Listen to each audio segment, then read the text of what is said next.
Dr. Jennifer Ludrosky, a pediatric psychologist and assistant professor at the WVU School of Medicine. I am part of the multidisciplinary cleft lip and palate team at the WVU Children's Hospital. I'm here today to talk with you about how to help children navigate difficult interactions with peers about cleft.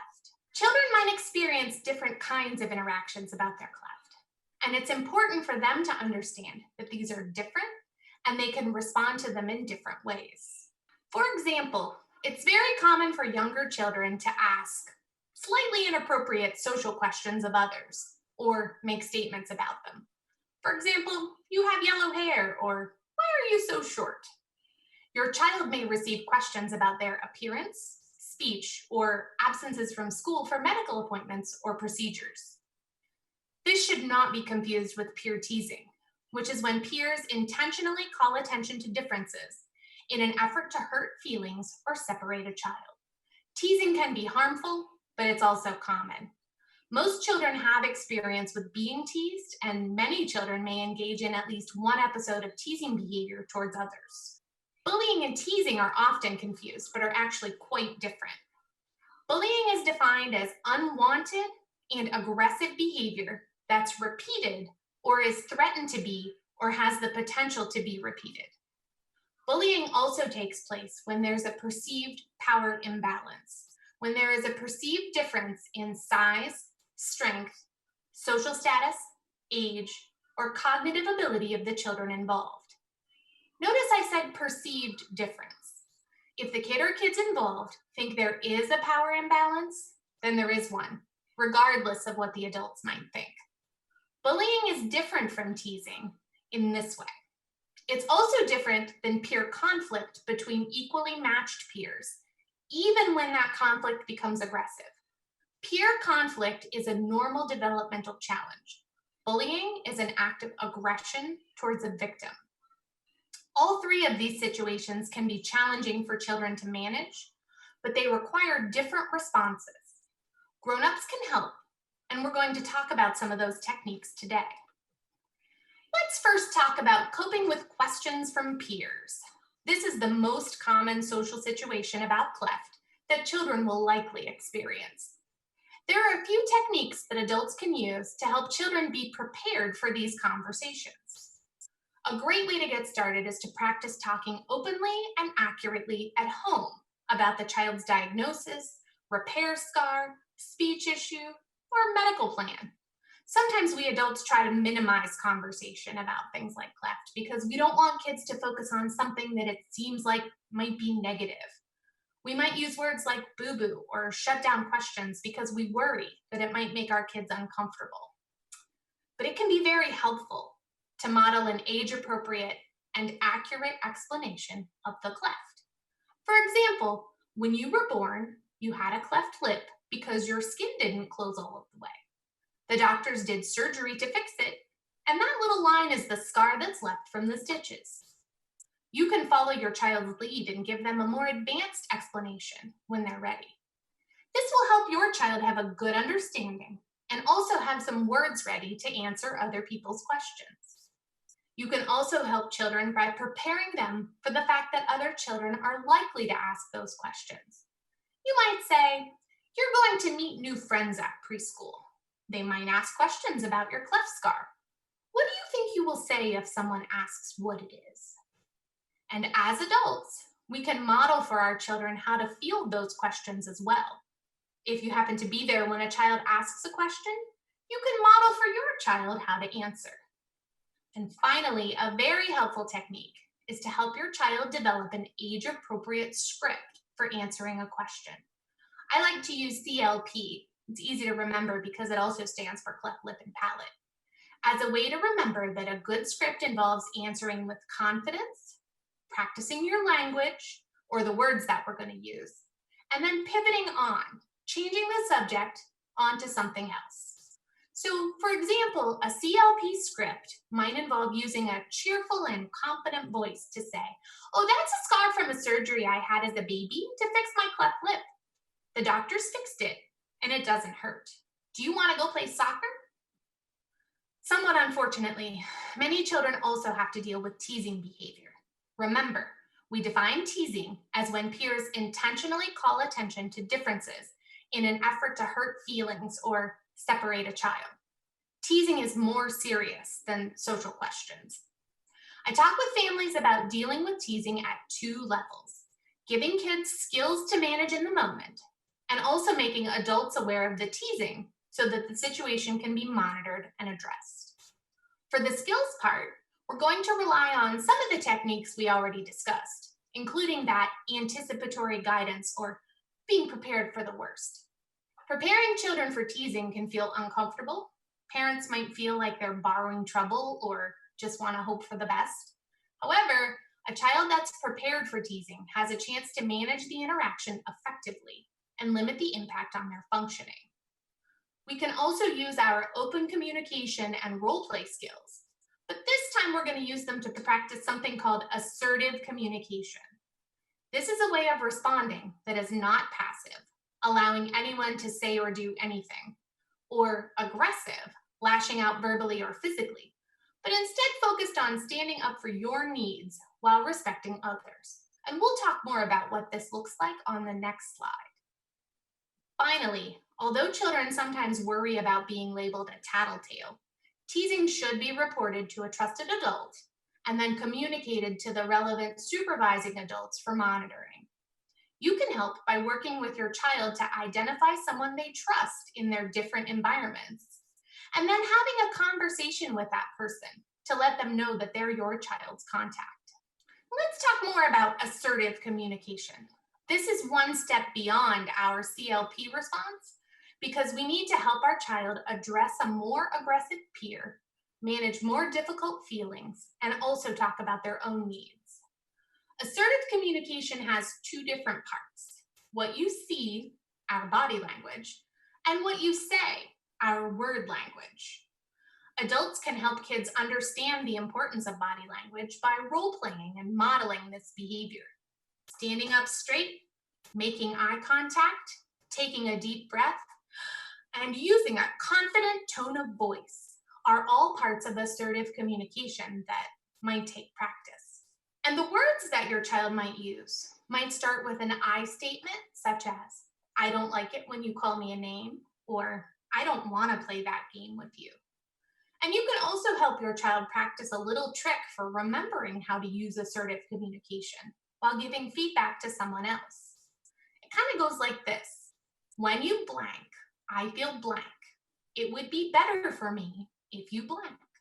So this might all come together with some practice to sound like, "When you call me names, I feel sad. It would be better for me if you just asked me about my scar," or any other number of things that would apply to a situation. Okay, now let's move on to the most serious social situation, bullying. Remember, we've defined bullying as unwanted and aggressive behavior that's repeated, or is threatened to be, or has the potential to be repeated. Bullying also takes place when there is a perceived power imbalance, when there's a perceived difference in size, strength, social status, age, or cognitive ability of the children involved. There are different ways that children might be bullied. Verbal bullying is defined as saying or writing mean things. In the context of that power imbalance, repeated teasing, name calling, or making inappropriate comments can all be kinds of verbal bullying. Physical bullying is what most of us think of when we think about bullying. Physically aggressive acts such as tripping, pushing, hitting, spitting, or taking or breaking someone's things. Relational or social bullying is the most common bullying behavior for girls. This can include cutting someone out of a social group or plans, telling other children not to play with a child, spreading rumors, or embarrassing a child in public. Finally, cyberbullying involves using electronics to harm others, including harassing by texting or on social media, taking, sharing photos, or spreading rumors via text or social media. There are known possible negative consequences for children, regardless of the role they play in bullying interactions. Kids who are bullied can be impacted in a variety of academic and mental health areas, including increased likelihood of developing anxiety and depression, poor school attendance, and reduced academic achievement. Kids who bully are more likely to engage in rule and law violations, less likely to graduate, and are more likely to use substances even into adulthood. Kids who witness bullying are often overlooked, but also suffer consequences, including increased mental health problems, substance use, and poor school attendance. Bullying is a serious health issue for all kids, and we want to make sure we treat it accordingly. There is some good news. With adult support, many kids can cope with the after effects of bullying and avoid the more serious outcomes listed here. Let's take a look at some estimates of the prevalence of bullying. How much bullying is really going on? In a large national sample of high school students, nearly 30% report being bullied in the past year, and 1 in 5 report being bullied at school. 15% of kids reported being a victim of cyberbullying, and an astounding 80% report being a bystander or a witness to a bullying interaction. Bullying is a public health issue affecting nearly all of our school students. But for our discussion today, we want to note that the most common reported topic for bullying is physical appearance, putting our children with cleft and other visible facial differences at increased risk. And it's also difficult to consider, but in a 2012 survey, children reported that an adult was only notified in 40% of bullying incidents at school. And that might be an optimistic number. Some other studies have found reporting rates to be closer to 30%. So that tells us that 3 out of every 5 bullying incidents is going unreported in school.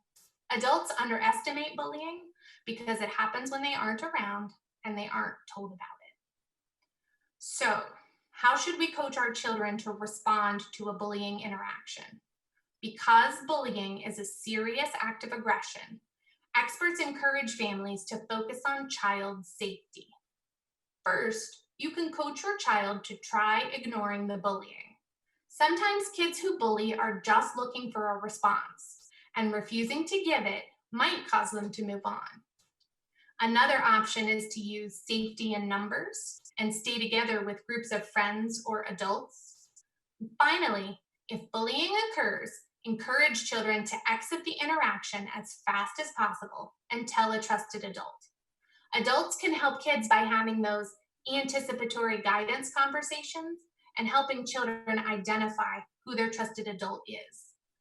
Now, remember, as we talked about on the last slide, about 3 out of 5 of these interactions don't get reported. Although it can be difficult for adults to understand, from kids' perspective, there can be many reasons why they don't tell adults, including their teachers, parents, or other school personnel. Being bullied often makes kids feel helpless, which may translate into helplessness with stopping the bullying. Kids also might worry that by telling, they will be subject to more or worse bullying behavior. Being bullied also makes kids feel ashamed or embarrassed, and admitting it to adults can further those feelings. Kids might also worry that their peers might reject them if the bully, who is often popular or has some amount of social status, gets into trouble. If your child experiences bullying, there are ways to respond that can help the situation. First, one of the best predictors of eventual child coping with these types of situations is the response of the first adult who finds out. Listening without judgment, and by judgment, I mean the natural response of parents to try to figure out what your child did to contribute to the problem. In the immediate aftermath of a bullying event, it can be natural to get caught up in trying to determine what happened. However, the immediate focus should be addressing any immediate safety concerns and providing reassurance to your child that talking was the right choice and that you will help them solve the problem. It's also important to communicate to your child that bullying has very little to do with the victim and a great deal to do with the bully. It's not you, it's them. You should also take steps to meet any immediate physical or mental health needs. Taking care of your child is always step one. It's also much easier said than done, but staying calm in the situation and also modeling respectful behavior towards all parties will help your child regain a sense of stability and control. If adults are out of control, children feel out of control. Next steps include notifying responsible adults, for example, school personnel, if they don't already know. I also always recommend that caregivers plan a follow-up with those responsible adults to ensure that the situation is being addressed adequately. As things move forward, you can also talk with your child about their opinions on developing a plan for safety to make sure their perspectives are being understood. Adults should strongly advocate that changes be minimized for the child who was bullied. They should not have to move desks, classes, buses, etc., if at all possible. That's a negative outcome for children and a kind of victim shaming. Finally, I strongly encourage parents to reach out for their own supports during these situations. Coping with bullying for your child is incredibly emotionally challenging, and adults should feel encouraged to reach out to friends, family, other cleft families, and mental health providers on your cleft team or in the community for support. Bullying situations often result in the need for coordinated school meeting. Managing school meetings can be difficult for parents. As a parent, you are appropriately focused on your child's well-being. Schools are often trying to balance the needs and well-being of hundreds of children. This can put parents in schools with different perspectives. Here are some tips for setting up school meetings for a greater chance of success. Using assertive communication can help, so it's a good thing you practice with your kiddo. Finding an ally or champion in the school who understands the situation can be invaluable. You can also request the school's policies on bullying and ask for a written safety plan for your child. If the school does develop a plan, remember that you as the parent have some say in that plan. We know that some responses, such as peer mediation and conflict resolution, are inappropriate for dealing with bullying. Bullying is an aggression, not a conflict between peers. Also, be mindful of any victim blaming or potential consequences for your child as a result. Finally, don't hesitate to follow up afterward to ensure that safety plans are being enforced and working well. There are many resources online about advocating for your child at school in a bullying situation, including stopbullying.gov. Finally, let's talk about signs and symptoms that might warrant more help for your child. All kids, including kids with cleft, can sometimes benefit from more support. Situations related to bullying, teasing, and social conflict can also potentially lead to more serious mental health symptoms. Any changes in usual behavior or mood can signal a more serious concern. Physical symptoms, trying to avoid school, a lack of participation in usual activities, or suddenly lower school performance can also be concerning signs. Finally, caregiver intuition is very valuable. If you think your kiddo is struggling, they might be struggling and need some extra help. If you want or need some extra help for your child, you can access resources via your cleft lip and palate team and psychologist, your child's pediatrician, local mental health providers, family support groups, and various internet resources, including our friends at SmileTrain. Thank you so much for attending today's presentation. I hope that you and your child will practice cleft communication skills and that you have some new ideas about how to help your child cope with challenging social situations.